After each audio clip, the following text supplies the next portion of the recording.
जब अमेरिका ने दुनिया पर टैरिफ का बम फोड़ा तो सब देशों की अर्थव्यवस्था कांप उठी, लेकिन भारत ने वही किया जो वो सबसे बेहतर करता है, मौका देखकर चौका मारा। जी हाँ, अमेरिका को झटका और भारत को मुनाफा। जून में ही अमेरिका को भारत का निर्यात 23.5% उछल गया और अमेरिका से आयात घटा। क्या ट्रंप की वापसी भारत के लिए सुनहरा मौका है? चलिए पूरी खबर समझते हैं, नंबरों के खेल से लेकर कूटनीति की चाल तक। दरअसल वाणिज्य मंत्रालय के मुताबिक जून 2025 में भारत का अमेरिका को वस्तु निर्यात 23.53% बढ़कर $8.3 अरब हो गया। इतना ही नहीं, अप्रैल जून तिमाही में अमेरिका को कुल निर्यात 25.51 अरब डॉलर पहुंच गया और ये पिछले साल के मुकाबले 22.18% ज्यादा है।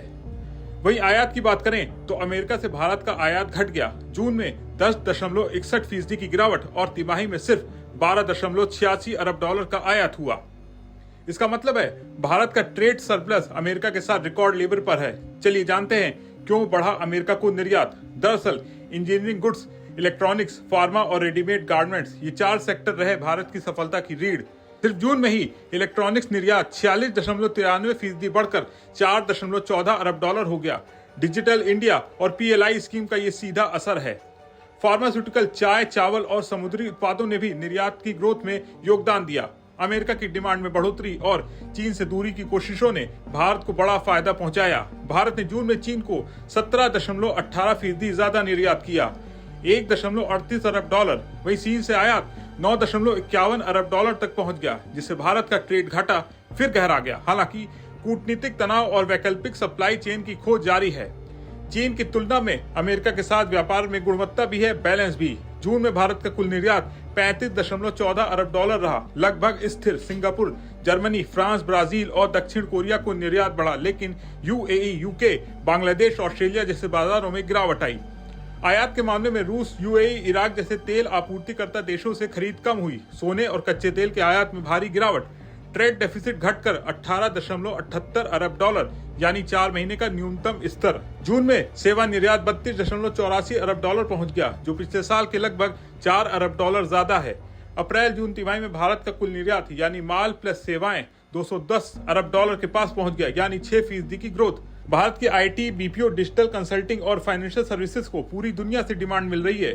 डोनाल्ड ट्रंप ने जब से मेड इन अमेरिका और अमेरिका फर्स्ट का नारा दिया है, उन्होंने चीन से लेकर यूरोप तक टैरिफ थोप दिए। ट्रंप की वापसी के संकेत मिलते ही कंपनियां अमेरिका से डाइवर्सिफाई करने लगी और भारत के लिए बेस्ट ऑप्शन बन गया। भारत ने इस वक्तव्य को समझा और अपनी एक्सपोर्ट स्ट्रेटेजी को टेक, फार्मा और इलेक्ट्रॉनिक्स की ओर मोड़ा। अमेरिका और भारत के बीच 5वें दौर की व्यापार वार्ता चल रही है, यानी जल्द ही कोई नया समझौता हो सकता है। कुछ सेक्टरों में गिरावट चिंता का विषय है, जैसे रत्न, आभूषण, पेट्रोलियम उत्पाद, काजू, मसाले, चमड़ा। पेट्रोलियम निर्यात 15.92% घट गया, जो कुल एक्सपोर्ट में बड़ा हिस्सा रखता है, लेकिन लॉन्ग टर्म में भारत की रणनीति साफ है। सेवा निर्यात को ताकत बनाना, इलेक्ट्रॉनिक्स और इंजीनियरिंग उत्पाद को बढ़ाना, चीन की जगह सप्लाई चेन में अपनी भूमिका मजबूत करना है। इंडियन एक्सपोर्टर्स फेडरेशन के मुताबिक भारत को अब डिजिटल क्षमताओं और स्किल डेवलपमेंट पे निवेश करना होगा। ट्रंप की टैरिफ पॉलिसी से अमेरिका ने दुनिया को झटका दिया, लेकिन भारत ने इस तूफान में भी सुनहरा मौका पकड़ लिया। अमेरिका को बढ़ता निर्यात, सेवा क्षेत्र में रफ्तार और इलेक्ट्रॉनिक्स सेक्टर की लहर भारत की ग्रोथ स्टोरी को नई ऊंचाई पर ले जा रही है। अगर यही रफ्तार रही तो फाइनेंशियल ईयर 26 में भारत का कुल निर्यात 900 अरब डॉलर तक जा सकता है, जो अब तक का रिकॉर्ड होगा। ट्रंप को झटका जरूर लगा होगा, लेकिन भारत के लिए टैरिफ का ट्रम्प कार्ड है। खैर, क्या भारत का ये व्यापारिक धमाका सिर्फ एक शुरुआत है? क्या अमेरिका भारत को अब और बड़ी डील देगा? हाँ या ना में अपनी राय नीचे कमेंट में बताइए। वीडियो अच्छा लगा हो तो इसे लाइक करें, शेयर करें और बने रहें विस्तक के साथ।